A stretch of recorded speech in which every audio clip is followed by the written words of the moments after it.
Guitar Travellers, it's Rowan J. Parker and welcome to another of my theory and harmony lessons, brand new for 2016.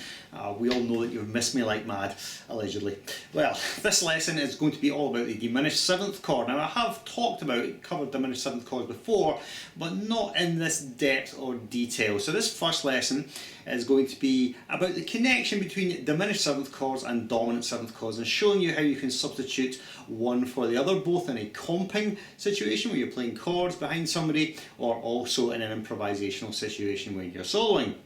Alright, so before we get to the lesson, I'd like to encourage you to visit my website, www.rowanjparker.com. There's tons of free stuff on that site, and you can also subscribe to the site just by sticking your email address in the subscribe box. Hit subscribe, whole tsunami of free stuff is yours. But if you want to contribute and help me out, buy some stuff, you go to the store and there's lots of videos and books you can get there. You can also get all my videos, books, everything on Amazon. So if you're in the UK or anywhere in Europe, you can get my stuff on Amazon, not in the US at the moment, unfortunately. Now, what else can I tell you about? Well, of course, it's my YouTube channel, which I suppose you must be watching at the moment. Please subscribe. You can hit me up on Twitter if you like, though detest Twitter with a vengeance. I'm also on SoundCloud. You can get all my stuff on SoundCloud. All the tracks are downloadable, loads of jam tracks. There's tons of free resources. Most of the stuff I do is free, but as I say, if you want to help me out, then buy some stuff. Alright, now, so enough of that. Let's get on to today's lesson. We're going to be looking at this diminished 7th chord. It's time to quite possibly evilly rock. Okay, first things first, diminished 7th chord, what is it? I'm sure you've heard this sound before. Where it comes from. The diminished 7th chord is generated by the harmonic minor scale. It is the chord that occurs when you harmonise the 7th degree of a harmonic minor scale. So for instance, if you were in the key of A minor, the 7th chord in the key of A harmonic minor would be G sharp diminished 7th. Now there's a couple of interesting things about diminished 7th chords that bear talking about.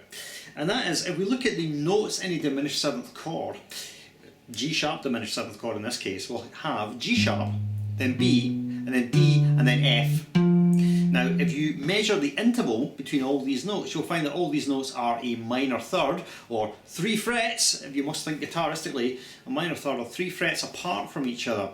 Which means that when we invert the chord, which is when we change the bass note to the next degree of the chord, then we don't actually change the contents of that chord. So, this chord, and this chord, and this chord, and this chord are all fundamentally the same chord. So G sharp diminished 7th, and B diminished 7th, and D diminished 7th, and F diminished 7th, they're all the same chord. Now if you don't believe me, let's just have a quick analysis of each chord on the guitar and see what we've got. Here's G sharp diminished 7th. We've got G sharp, and then we've got F, we've got B, and then we've got D.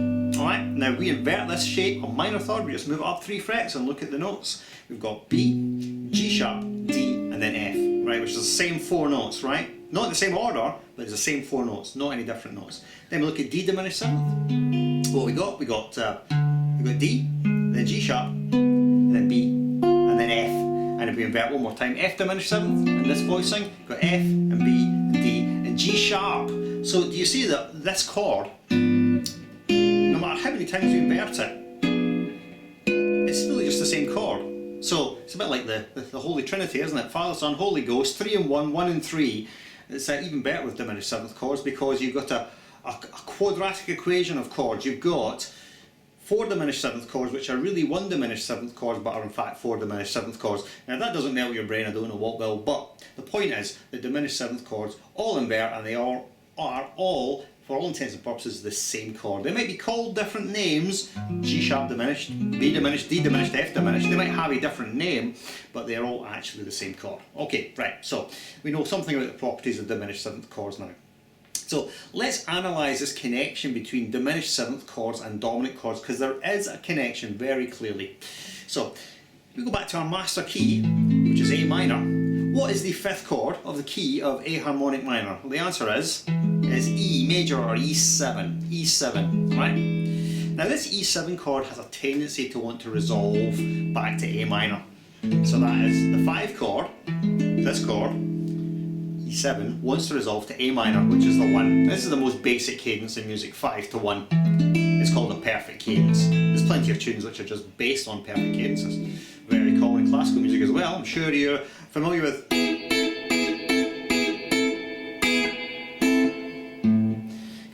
million times before, right? So our E7 wants to resolve to A minor. Now the interesting thing is that the G sharp diminished 7th chord, that also wants to resolve up a semitone in this case to A minor. So functionally the two chords are really the same. The 5 wants to resolve down a fifth to 1. The 7 wants to resolve up a semitone to 1. Now why do they have the same tendencies? Why does the 5 want to resolve to 1? Why does the 7 want to resolve to 1? Well, to really understand that, we need to look at the notes in each of the chords and compare them against each other and see why they're similar. But we can take away from this that functionally they're the same. So the 5 chord and the 7th chord both wants to resolve to the home chord, so functionally they're the same. Alright? Okay, so let's look at our E7 chord. What we got? E7 is E, G sharp, B and D, alright? E, G sharp, B and D, and if you must know that's root, major third, perfect fifth and minor 7, or if you're more US centric it's 1, 3, 5, flat 7. Alright, so that's an E7 chord, the notes of an E7 chord. What's in G sharp diminished 7th? Well, let's have a look. G sharp, B, D and F. Right, now if you're thinking hard here, you should realise that 3 of those notes are the same as the notes that appear in E7. So the G sharp and the B and the D, they're in E7 as well. Now the only note that's not in E7 is the F. Right, so what we need to do here is we need to look at the F note and compare it intervallically to the E7 chord and figure out what interval that is. Right, now here's E. What is the F to it? Well, it's 1 semitone above, so that's the interval of a flattened second or a minor second. Okay, fair enough. What happens if we move this interval up an octave? Then we'll have the interval of E to the F 1 octave above. What interval is this? Well, this is the interval of a minor ninth or flattened ninth interval. So, in other words, when we play that G sharp diminished 7th chord, it's like playing an E7 chord with the addition of the interval of the flattened ninth, which really means that what we're playing in effect is this chord, E7 flat 9. We're certainly implying it, right? We're implying the sound of dominant 7 flat 9 when we use the diminished 7th chord instead of the dominant 7th chord. And actually you can see from a shape point of view on the guitar, they're kind of similar. For instance, there's E7 flat 9. Now if I just take the root note here, which is E, and I move it onto a B, by moving it across one set of strings, guess what we've got? That's a B diminished 7th, which is one of the inversions of G sharp. So you see, functionally, and you can hear that anyway, they do the same job. So here's the first major takeaway, Chinese takeaway from this lesson. It is that you can substitute the 7 chord for the 5 chord and they will do the same job. You can substitute G sharp diminished 7th or any of its inversions for E7 in the key of A minor and it is functionally the same job, the same chord, is doing the same thing. Alright, okay, so let's just take a chord progression and make that substitution. So this is a very basic chord progression. Let's go for A minor, D minor, E7, A minor. Right, that's as simple as it gets because that's 1, 4, 5, 1. Alright, now let's substitute. So A minor, we're going to leave unmolested. D minor, leave that unmolested. Now for the E7.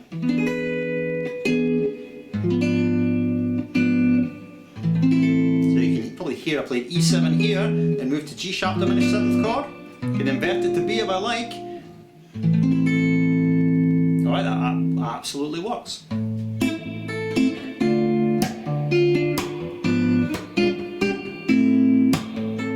Sounds the same as, or harmonically the same as.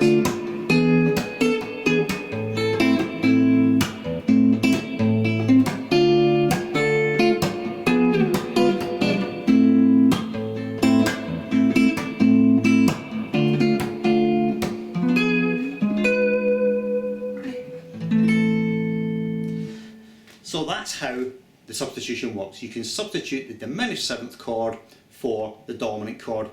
You might need a way of thinking about this, right? So here's a couple of ways of thinking about this. So let's change the key to make it a little bit more, just to change the key up from A minor to make it clear to you that it works in any key and then how to think about this, right? So here's the way to do it. Here's the key of C minor now.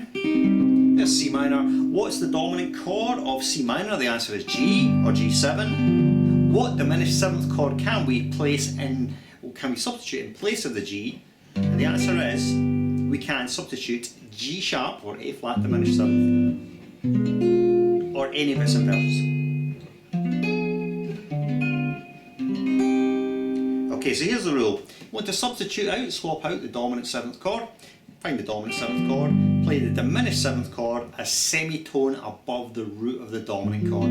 So in this case, swapping out G7 for G sharp or A flat diminished seventh. Remember, we can use any of the inversions of those chords.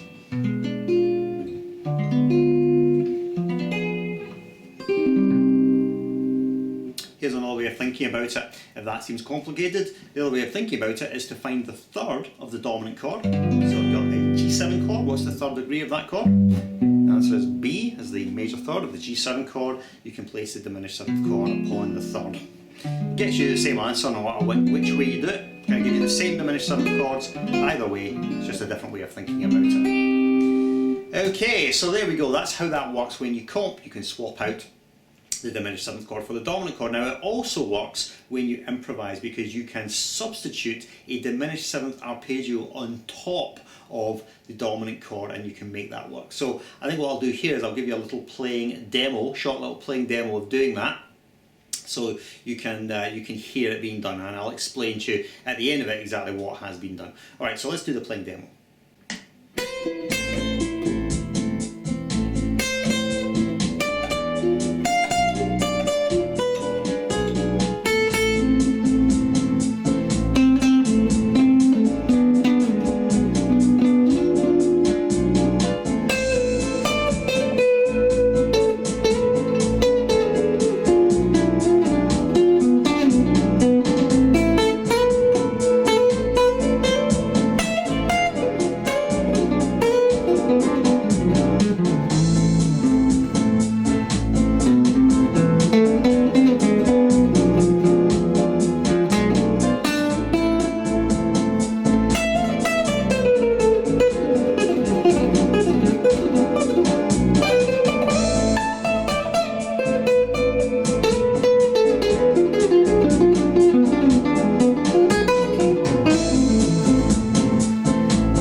So the chord progression there was very simple. It was A minor, 2 bars of A minor and 2 bars of E7. It was actually E7 flat 9. And what I did was I played regular A minor stuff over the A minor, but when I went to the E7, most of the time it was the G sharp diminished seventh arpeggio that I was using to imply the sound of E7 flat 9, sort of expanding the sound. And it's quite a nice sort of effect, and it's one you hear all the time. You hear everyone from Django Reinhardt through to Al Di Meola through to Yngwie Malmsteen using this idea. It's very common and sounds awesome. I'm just going to wrap this lesson up now. So hopefully we've explained to you how the connection between the dominant seventh chord and the diminished seventh chord works, and they can be substituted for each other either when comping or when soloing. Now we're going to take this concept even further in the next video. I'm going to look at something called diminished gateway. So if this first introduction to diminished seventh chords hasn't blown your mind enough, just wait till we get to the next one, which is all about the modulation power to be found inside the diminished seventh chord. But till then, it's been Rowan J. Parker. Please check me out on my YouTube channel, SoundCloud, website, all that stuff. Want to help me out, support me, go into my website store, buy some stuff. All stuff's available on Amazon as well, and subscribe to the website if you like. Right, enough of that. I'll see you next time. Till then, farewell.